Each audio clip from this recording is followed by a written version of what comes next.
Team has been pressing the U.S. EPA for more than a week about this massive fire in Richmond, and now we're getting answers. The agency said it has debris testing results from the toxic fire site in Richmond in hand, but still has work to do before it releases those results publicly. The ITeam's lead reporter, John Bedell, is live in the news center. And John, you talked to the EPA again today, and you did get some new information.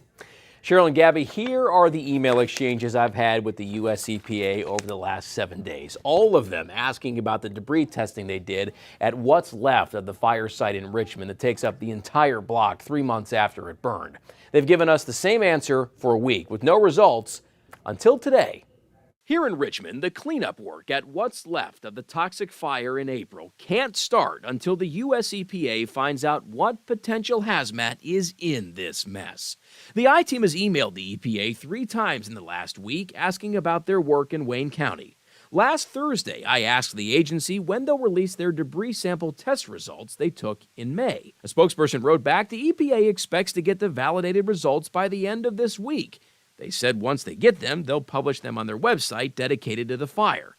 5 days later, on Tuesday, the agency had not published any results. So I reached out again, and the EPA told the ITeam, "We are still waiting for the full validated analytical results. The lab anticipates having those results by the end of the week." So Friday morning, I emailed again asking if the results would be published by the end of the day.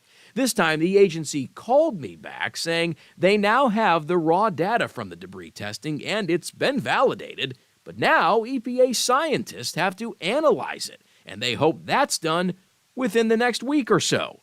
I told the agency that's the 3rd time I've heard that from them in a week and asked, is it actually going to be posted at the end of next week this time? The lab technicians were, hoping to do the work sooner, but, they have their work issues and we have no control over that. And so when we, gave you those time frames, those were probably best case. And for whatever reason, lines got moved back a little bit. So again, they tell us they anticipate the results, the finalized information, everything by the end of next week. I can in no way confirm that. I can just tell you what I was provided. That was Alan Jarrell, by the way, with the U.S. EPA. He's the on-site coordinator for the fire scene in Richmond.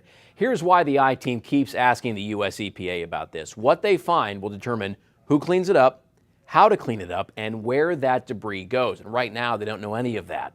We'll let you know when those results are published and what they show. Live in the News Center for the ITeam, I'm John Bedell, News Center 7.